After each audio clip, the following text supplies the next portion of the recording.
देश में आज जो बहुसंख्यक समाज के साथ में गंभीर समस्याएं पैदा की जा रही हैं, उसमें कई विषय हैं जो और साथियों ने भी प्रस्तुत किए हैं और करेंगे। साथ साथ उसमें एक क्रीमी लेयर का भी एक विषय है,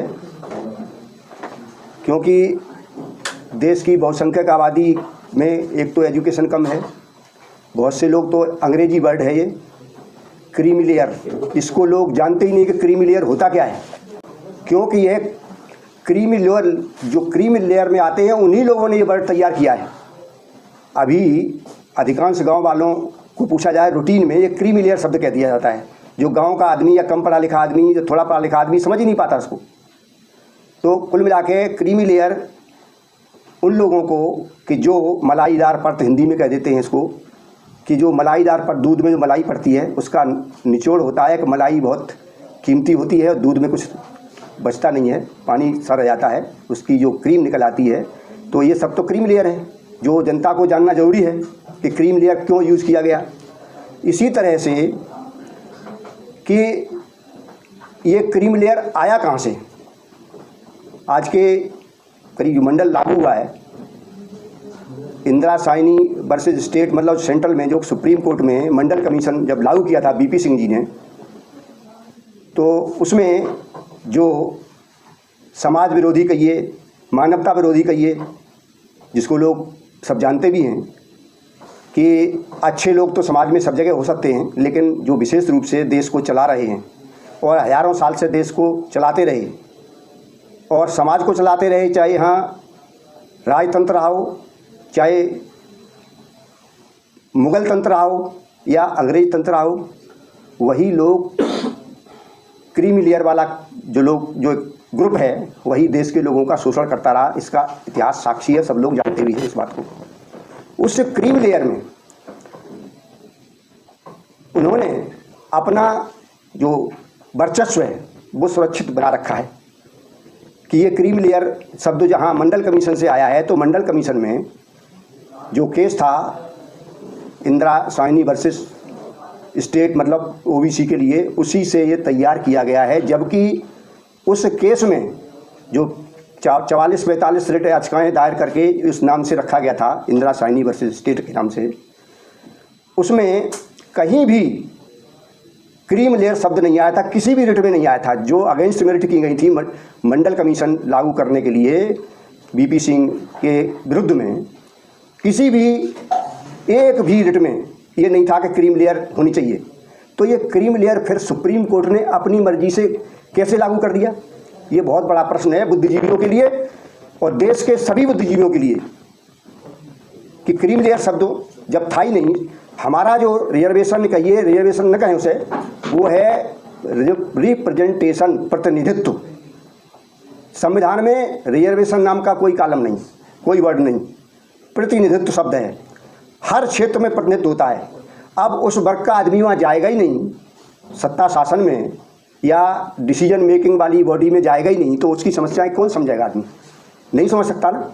तो ये प्रतिनिधित्व का मामला है भारतीय संविधान में। ये हमारे मनीषियों ने 2-2.5 साल लगातार चिंतन मंथन करने के बाद में इस प्रतिनिधित्व शब्द का महत्व समझा और उसको रखा उसमें। अब इसमें जो मुख्य बात आती है क्रीमी लेयर, जो हमारा मुद्दा है, ज्वलंत मुद्दा है, कि उसमें जो समाज के ओबीसी, एससी, एसटी में क्रीमी लेयर नहीं है। मंडल कमीशन में क्रीमी लेयर लागू किया गया 93 जो डिसीजन आया उसमें। तो ओबीसी में जो ठीक लोग हैं, मलाईदार यानी अच्छे शिक्षित हैं, थोड़ा खाते पीते हैं कुछ लोग, वो उनकी संख्या कितनी है आप 100 में एक भी मत मानिए। उदाहरण के लिए इस समय जो 2017 में क्रीमी लेयर में लिमिट लगाई गई थी 8 लाख की, एनुअल इनकम 8 लाख जिसकी होगी वो क्रीमी लेयर में आएगा, और वो भी 2017 की रिपोर्ट है। उसके बाद कितने साल हो गए, 7 साल हो गए, इसको रिवाइज होना था, अपडेट होना था, वो अभी तक हुई नहीं। अब 8 लाख की आमदनी वाले कितने लोग हैं ओबीसी में? 8 लाख की आप खुद समझ रहे होंगे, आप 12 से भाग देंगे तो खुद लगभग 65 या जो भी 60 और 70 के बीच में आता है। तो मुश्किल से आपको 500 आदमियों में एक व्यक्ति मिलेगा जिसकी 50-60 हज़ार रुपये आमदनी है महीने में। 60 हज़ार आमदनी वाला या 65-70 हज़ार वाला 500 में एक आदमी मिलना मुश्किल है। अब वो 500 में एक आदमी उसको आरक्षण से बाहर हो गया, मतलब प्रतिनिधित्व से बाहर हो गया, क्रिमिनल में चला गया, उसे मिलेगा नहीं। और उसके साथ जहाँ न तो वो रिजर्वेशन में आ रहा है और जहाँ जा रहा है उसकी पहचान है कि किस क्लास का व्यक्ति है। सभी जानते हैं कि ओबीसी का व्यक्ति है, क्योंकि उनके पास बहुत से रास्ते हैं जानने के लिए। फॉर्म में भी भरा जाता है किस कास्ट के हो, तो इसलिए वो वहाँ भी उसको लाभ नहीं मिलता है। वहाँ भी उनको, जैसे अभी इंटरव्यू की बात आई, तो इंटरव्यू में उसकी शकल पहचान के, उसका नाम जान के, तमाम पहचान के चिन्ह हैं, टीका, माला, जनेऊ और तमाम सारी चीज़ें हैं। वो नेटवर्क है कि पहचानने का कि ये व्यक्ति धारण कर रहा है कि नहीं कर रहा है। सरनेम है तो उसको पहचान लिया जाता है, तो उसको वहाँ भी पीछे कर दिया जाता है। इंटरव्यू में भी उसको पीछे कर दिया जाता है और वहाँ भी नहीं आ पाता। एक इसी में आता है आपका रोस्टर सिस्टम। तो रोस्टर सिस्टम में जो बड़ी बड़ी पोस्ट होती हैं, कहीं 2 निकल रही, कहीं 3 निकल रही, 3 तक में कोई आरक्षण रिजर्वेशन प्रतिनिधित्व लागू नहीं होता है। ये बड़ी बड़ी पोस्ट, इंडिया के डायरेक्टर जैसी पोस्ट है, बड़ी बड़ी पोस्ट हैं, कुलपति, कुलाधिपति, तमाम तरह की इस तरह की पोस्ट है जो इंडिया की वो अपने अपने इंस्टीट्यूशन को चलाती हैं। तब उसमें उसका नंबर ही नहीं आएगा, वो पहचान लिए जाते हैं सारी तरह कि ये लोग कौन लोग हैं। तो वो वहाँ दोनों तरफ से गया। अब दूसरी बात आती है, जो अभी हमारे एक साथी ने कहा था, जिसके दांत हैं उसके पास चने नहीं, और जिसके पास चने हैं उसके पास दांत नहीं, वही वाला मामला आ गया। तो जो लोग हिस्सेदारी ले सकते हैं, लड़के ले सकते हैं, अभी तक जो रिजर्वेशन प्रतिनिधित्व का ये 90% का भी हम जोड़ लें पूरा, क्योंकि SC ST का तो 1932 में पूना पैक्ट से ब्रिटिश पीरियड में हुआ था, कांग्रेसी ने नहीं किया, सभी लोग देश के जानते हैं इसको। और उनका भी पूरा अभी प्रतिनिधित्व नहीं हुआ है, जबकि उनका कंप्लीट 15 और 7.5 है, 22.5 है, नहीं आज भी कोटा पूरा नहीं है। और बड़े बड़े इंस्टीट्यूशन में तो या बड़ी पोस्टों में तो है ही नहीं कहीं। अब जैसे उदाहरण के लिए हम लें, भारत सरकार में आप देखिए कितने कैबिनेट मिनिस्टर हैं। एक फॉरवर्ड कैबिनेट मिनिस्टर के पास में 3-3, 4-4 बहुत बड़े बड़े डिपार्टमेंट हैं जिनका बजट है और जहां बहुत से लोगों को लाभ मिल सकता है। और ओबीसी का एक नाम बताइए जिसपे कैबिनेट मिनिस्ट्री एक ढंग का विभाग हो, एक भी नाम बता सकते हैं आप? एक नाम भी नहीं बता पाएंगे। सभी लोग पढ़े लिखे विद्वान बैठे, पूरा देश इस बात को जानता है।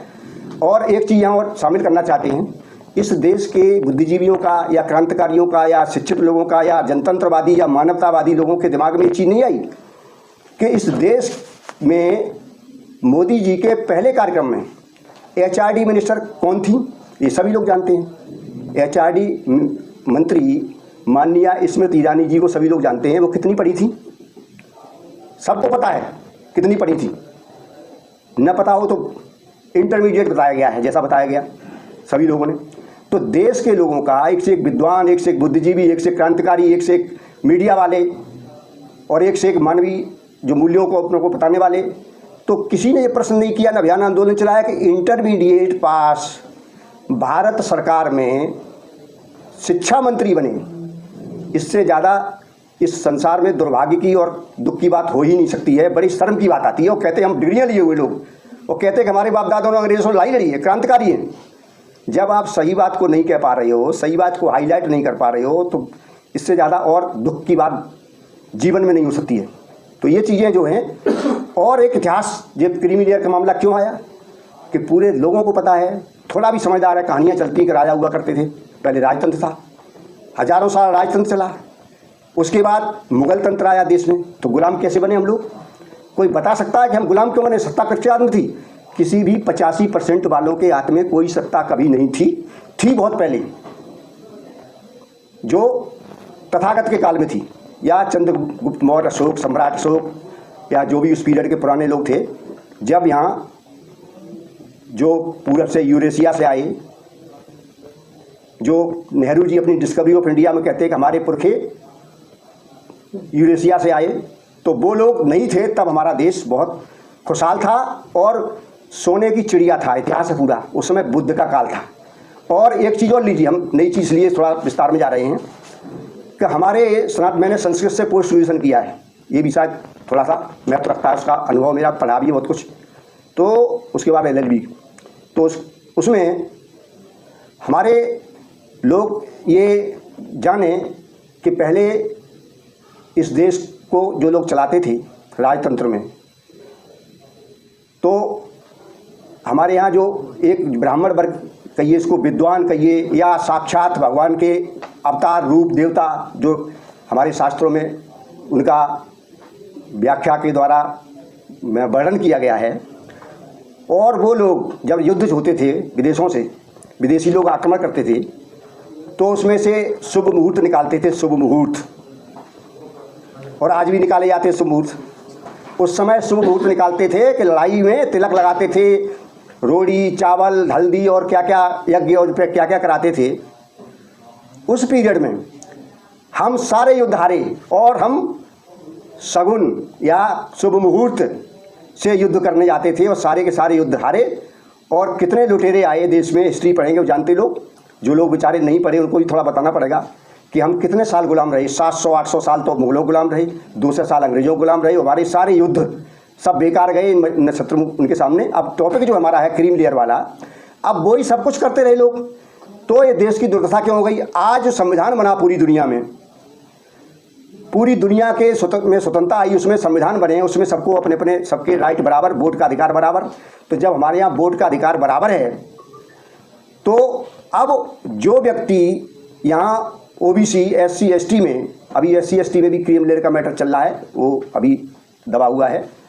ओबीसी में जो क्रीम लेयर लगाया गया, तो जब इनको मौका ही नहीं दिया गया और इनको आगे बढ़ने के लिए सिवाय काम करना था इनको, ये अपनी डिटेल में बात क्यों कही क्रीम लेयर में, कि इनको केवल सेवा करनी थी। किसी को हल चलाना था, सब्जी पैदा करना था, किसी को दूध पैदा करना था, किसी को दाढ़ी बनानी थी, किसी को लकड़ी का काम करना था। ये सेवक लोग थे, सारे के सारे सेवक थे, और इन्होंने ही देश को बनाया। जिसको विश्वकर्मा भी कह देते हैं, सब ओबीसी में आते हैं। विश्वकर्मा की 5 जातियाँ सब ओबीसी में आते हैं, टेक्निकल कहते हैं। और बाकी जो भी देश को चलाने वाले हैं, पोषण करने वाले हैं, मेहनत करने वाले हैं, और वास्तव में मानवीयता वाले और धार्मिक कहिए या जो सेवा भावना वाले लोग हैं, और जो असली कहिए जो लोग जिनको भगवान कह देते हैं या धार्मिक लोग हैं, वो यही लोग हैं 90% वाले। और इन्होंने ही हमेशा देश को चलाया है, और लूटने वालों ने, गुमराह करने वालों ने विभिन्न हथकंडों से इनको बेवकूफ़ बनाया है। वो बराबर नहीं आने देना चाहते हैं।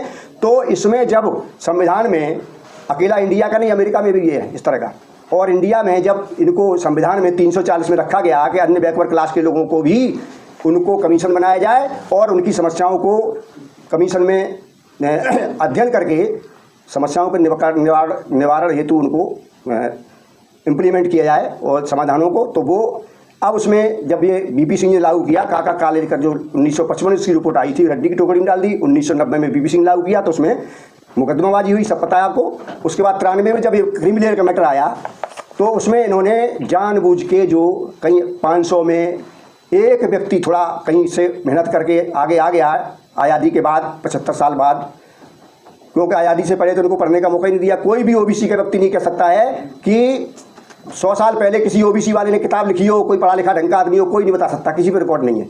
इसलिए इनको पढ़ने नहीं दिया गया था। अंग्रेजों के ज़माने में थोड़ा मौका मिला तो थोड़ा आगे बढ़े लोग। अब आज़ादी के बाद में कुछ इनको नौकरियों में कहीं 1-8% दिखाने के लिए रख दिया गया। आने लगे लोग जो भी ब्रिलियंट थे, कुछ लोग आए। अब वो लोग तो हमारे क्रीम लेयर से बाहर कर दिए गए। अब लड़ाई कौन लड़ेगा इनकी? वो कहते हैं हमें क्या मतलब समाज से, इतना बड़ा समाज है, इसका भला कौन करेगा, इसका ध्यान कौन देगा। वो कह रहे हैं हमको कोई मतलब नहीं इनसे। 1% भी लोग नहीं है वो जो क्रीम लेयर में आते हैं हमारे ओबीसी के, तो उनकी लड़ाई लड़ने वाला कोई नहीं। SC ST में आप जानते हैं कि वो क्रीम लेयर नहीं है, तो उनके सारे अधिकारी, रिटायर्ड अधिकारी, लीडर, मिनिस्टर और समाज सेवी वो क्रीम लेयर नहीं है, तो वो लड़ाई लड़ते हैं और उनको लाभ मिलता है। हमारे यहाँ ऐसा नहीं है, इसलिए इसको नपुंसक बना दिया गया ओबीसी के मतलब हिस्सेदारी को क्रीम लेयर के माध्यम से। अब देखिए कि हमारी हिस्सेदारी की बात आती है। IIM है लगभग 20 इंडिया के अंदर, लगभग मानिए 1-2 कम ज़्यादा हो गया, वो अलग बात है। तो IIM में हमारा परसेंटेज 5-7 सब अगर निकाला जाए, किसी में तो 2% भी नहीं है। SC ST OBC की 3 बड़ा, किसी में 5% भी नहीं है। अब IIM में एक अभी मेरे पास पूरा रिपोर्ट है उसकी, वो हम देंगे सभी लोगों को। तो उसमें 10% भी कोटा पूरा नहीं है IIM में। आप समझिए कितने, लगभग 20 IIM इंडिया के अंदर। तो हम कहाँ खड़े हैं, हमारी क्या स्थिति है। इसलिए इस क्रीम लेयर को हटाना बहुत ज़रूरी है। इस क्रीम लेयर को जब तक नहीं हटाया जाएगा, तब तक वास्तव में देश के 90% तो उन पे भी लागू करने जा रहे हैं। SC ST पे, OBC पे तो है ही है ऑलरेडी, तो इसको हटाना ही पड़ेगा। अन्यथा समाज का, OBC का जो बहुसंख्यक है, लगभग 60% आबादी इंडिया में है OBC की अकेले, तो उसका मतलब नीतीश जी ने वहाँ 63% खुद देखें आपने कराई, तो उसमें इनका भला नहीं होने वाला है। और तो देश का भला कहाँ से हो जाएगा। और वास्तव में न्याय और खुशहाली के लिए अगर कोई काम होना है तो क्रीमी लेयर को हटाना ही पड़ेगा। और अभी थोड़ा समय कम है, बहुत कुछ आगे इस पर हम लोग प्रकाश डालेंगे, देश भर में अभियान चलाएंगे इसको क्रीमी लेयर हटाने के लिए। तो सभी लोगों का बहुत बहुत धन्यवाद, बहुत बहुत आभार आपका।